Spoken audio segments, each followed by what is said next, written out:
আজকে আপনাদের সামনে হাজির হলাম রাষ্ট্রীয় পরিচালনার ব্যাপারে দুই চারটি কথা বলার জন্য।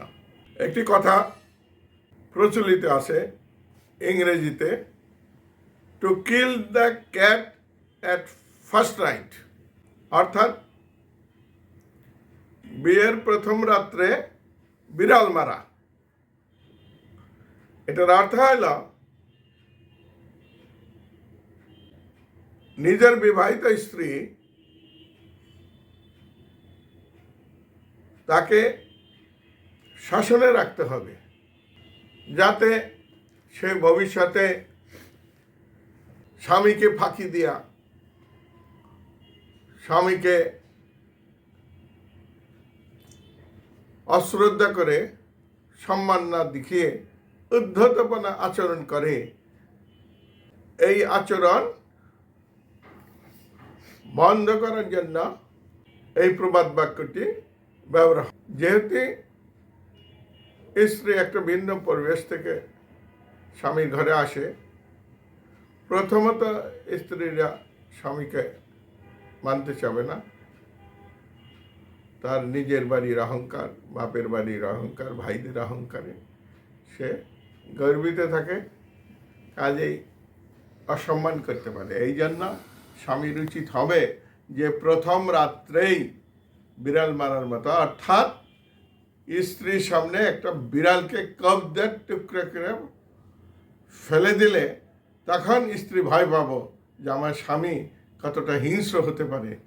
আমি যদি পরকীয়া করি বা অন্যায় আচরণ করি বা আমার হাজব্যান্ডকে অবজ্ঞা করি, তাহলে আমার পরিণতিও এই বিড়ালের মতোই হবে। এখন আমি বলবো রাষ্ট্র পরিচালনার ক্ষেত্রেও এই প্রবাদ বাক্য প্রযোজ্য। দলীয় ক্যাডাররা, দলীয় লোকজন সরকারকে যারা সহযোগিতা করে ক্ষমতায় আনছে এবং প্রশাসনের লোকজন যারা সরকারকে ক্ষমতা আনার জন্য সাহায্য করেছে, ভোট দিয়েছে, তারা ক্ষমতার দল ক্ষমতায় আসার কারণে আশকারা পেয়ে জনগণের উপরে নির্বিচার অত্যাচার না চালাই। এখন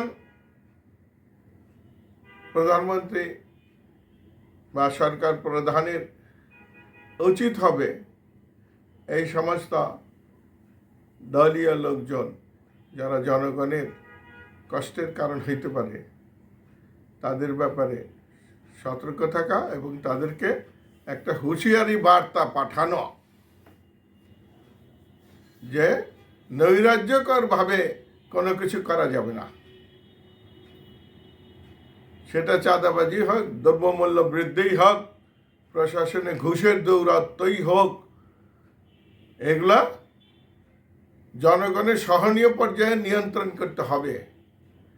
প্রথম থেকে নিয়ন্ত্রণ না করলে ভবিষ্যতে এরা নিয়ন্ত্রণের বাইরে চলে গেলে ঠিক স্বৈরাচারী সরকারের মতোই এই সরকারেরও জনপ্রিয়তায় ধস নামবে। আমরা আওয়ামী স্বৈরাচারকে বারবার হুঁশিয়ার করেছিলাম যে ঘুষ, দুর্নীতি, অর্থ পাচার, খাদ্য ভেজাল, ঔষধে ভেজাল, দ্রব্যমূল্য বৃদ্ধি, এই সমস্ত কারণে একটি স্পেশাল ট্রাইব্যুনাল গঠন করে সেই ট্রাইব্যুনালে তাদের বিচার করে দৃষ্টান্তমূলক শাস্তি, অর্থাৎ তাদেরকে ফায়ারিং স্কোয়াডে হত্যার ব্যবস্থা করা, এই ব্যাপারে একটা আইন তৈরি করা এবং সেটা বাস্তবায়ন করা। যদি এই কাজটা চীনের মতো আওয়ামী লীগ সরকারও যদি করত, 2-4 জনকে যদি ফায়ারিং স্কোয়াডে হত্যা করতো, ফাঁসি দিত, তাহলে এই ঘুষ, দুর্নীতি, অর্থ পাচার এত ব্যাপক হতে পারত না। আমি জানতে চাই যে স্বৈরাচারী আওয়ামী লীগ সরকার ঘুষ, দুর্নীতি অর্থ পাচার এগুলোর ব্যাপারে কোনো আইন, মৃত্যুদণ্ডের বিধান, সর্বোচ্চ মৃত্যুদণ্ডের বিধান করেনি এবং বিচারের জন্য কোনো স্পেশাল ট্রাইব্যুনালও গঠন করেনি। আমি জানতে চাই যে বর্তমান সরকার এ ব্যাপারে উদ্যোগ নেবেন কিনা। যদি উদ্যোগ নেওয়া হয় তাহলে দেশ সুশাসিত হবে, সুন্দরভাবে চলবে। এক দুইটা দোষীকে শাস্তি দিলে যদি বাকি দোষীরা ভয় পেয়ে সমাজের জনগণের উপরে, দেশের জনগণের উপরে অত্যাচার না করে, দুর্ভোগের কারণ না হয়, সেটা দেখার বিষয়। আমি বলবো যে অবিলম্বে ঘুষ, দুর্নীতি, অর্থ পাচার এগুলোর বিরুদ্ধে আইন করে তাদেরকে ফায়ারিং স্কোয়াডে মৃত্যুদণ্ডের বিধান করে শাস্তির ব্যবস্থা রাখা উচিত।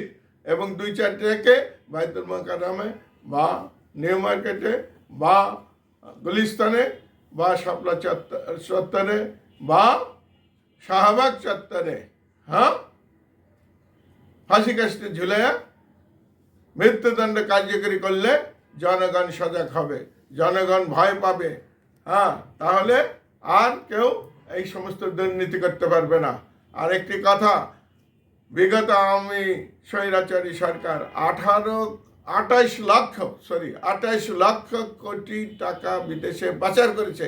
সে টাকা ফেরত আনতে হবে এবং এই সমস্ত স্বৈরাচারীদের বিচার করতে হবে। এইগুলো যদি বিচার এখন না করে তাহলে পরবর্তী সরকারে এরকম স্বৈরাচারী হবে এবং তার যে একা কিছুতেই এগুলো সামাল দিতে পারবেন না। আপনি যদি শক্ত না হন, কঠোর হস্তে এদেরকে দমন না করেন, তাহলে আপনার জনপ্রিয়তায় কিন্তু ধস নামবে সেই আওয়ামী লীগের মতো। কাজেই এখন থেকে আপনি সতর্ক হয়ে যান। সেই বিয়ের প্রথম রাত্রে বিড়ালের মতো আপনি এখন অ্যাকশনে চলে যান। অ্যাকশনে চলে গিয়ে দুর্নীতিবাজদের, দুষ্কৃতিকারীদের, সন্ত্রাসীদের একটা বার্তা দেন যে আমার সরকার ন্যায় নীতির প্রশ্নে কোনো আপোষ করবে না, ন্যায় বিচার এনশিওর করবে, সমাজে অরাজকতা, বিধি প্রদর্শন, চাঁদাবাজি এগুলো চলতে দিবে না। এই বার্তা যখন দুষ্কৃতিকারীদের, দুষ্ট লোকদের কাছে পৌঁছবে তখন তারা নিবৃত্ত হবে। যতক্ষণ পর্যন্ত তারা শাস্তি না দেখবে ততক্ষণ পর্যন্ত তারা নিবৃত্ত হবে না। লোভী লোকজন কখনোই উপযুক্ত শাস্তি ছাড়া লোভ থেকে বিরত হবে না।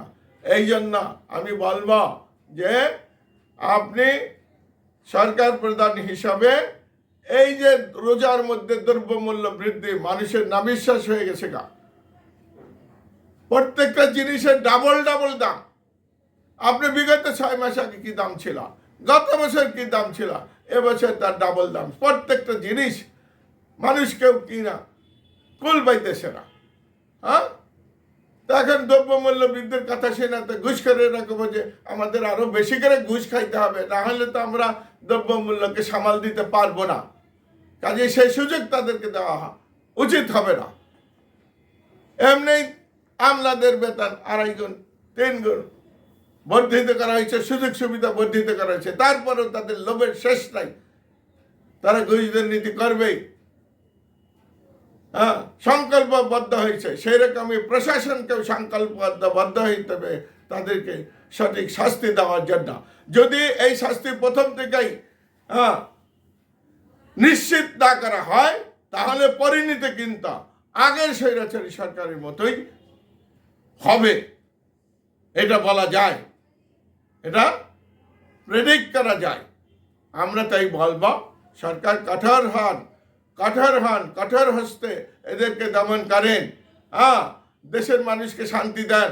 16টা বছর, বিগত 16টা বছর মানুষ অশান্তিতে ছিল, ঘুমাইতে পারে নাই, খাইতে পারে নাই, চাঁদাবাজি, দখলবাজি, দ্রব্যমূল্য বৃদ্ধি, এই ঘুষ দুর্নীতি, মানুষ অতিষ্ঠ হয়ে গেছিল।